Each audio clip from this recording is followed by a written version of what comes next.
कविता आहे पदर. स्त्रीचं प्रतिकात्मक रूप म्हणून पदर नावाची कविता.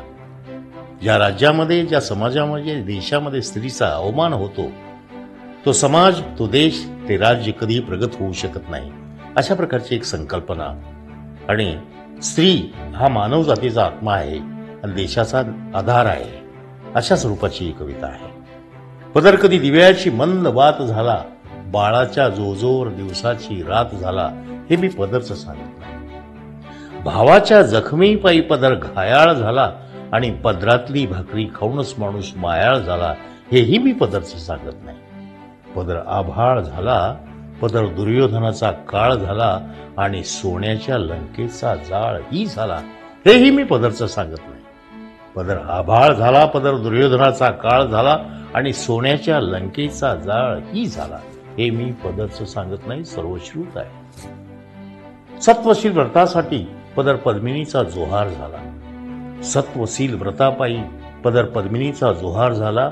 वारसाला पाठीशी बांधून पदर रणरागिनी घोड्यावर स्वार ही झाला आणि श्रीमंत योग्यापायी पदर भवानी तलवार झाला, हे सर्वश्रुत आहे. मी पदरचं सांगत नाही. एकदा साक्षात पदरानं यमराजाला हटकलं.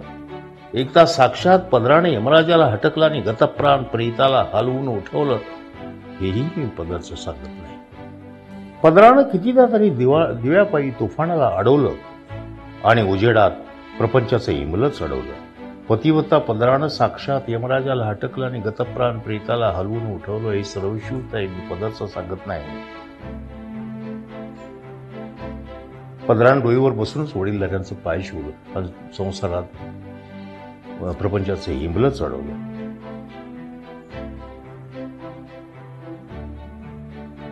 पदर अशा प्रकारची पदर माहीत असताना पदरानं कितीदा तरी अभिमान विसरला. पदरानं कितीदा तरी अभिमान विसरला आणि घरादाराला औक्ष मागण्यासाठी देवापुढं पदर पसरला. तरीही पदर डोईवरचा अजून ढळलाच नाही आणि पदराचा महिमा अजूनही कुणाला कळलाच नाही. पदर शोधणंही झाला, परंतु सोयऱ्यानं मात्र त्याचा अर्थ वेगळाच लावला. पदर शोधणंही झाला आणि सोयऱ्यानं मात्र त्याचा अर्थ वेगळाच लावला.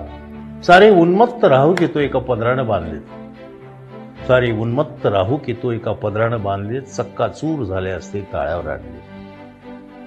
कधी आपल्या बाळासाठी तर कधी आपल्या धन्यासाठी पदरानं अभिमान विसरला आणि घरादाराला औक्ष मागण्यासाठी पदराने कितीदा तरी पदर पसरला.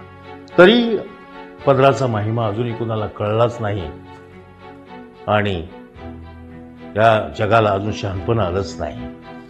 पण आता मात्र पदरानं नागिन व्हावे. आता मात्र पदरानं नागिन व्हावे, डिवसणाऱ्याला ब्लॅक बेल्ट नेसून जीव घेणार डंख मारावा.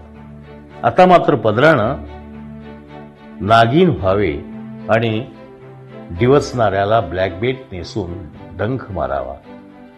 जमल्यास पदराने वाघिणी व्हावे. जमल्यास पदराने वाघिणी व्हावे आणि पदराला हात घालणाऱ्याचा हातच हिसकावून घ्यावा. पदराने माणुसकीच्या वैऱ्याशी दंड थोपटावे. हात धरला तर धोवी पछाडीने आपटावे, दो दोपटावे. पदराने काळाची गरज ओळखावी आणि वाचवा कधी म्हणूच नाही. पदराने काळाची गरज ओळखावी आणि वाचवा कधी म्हणूच नये.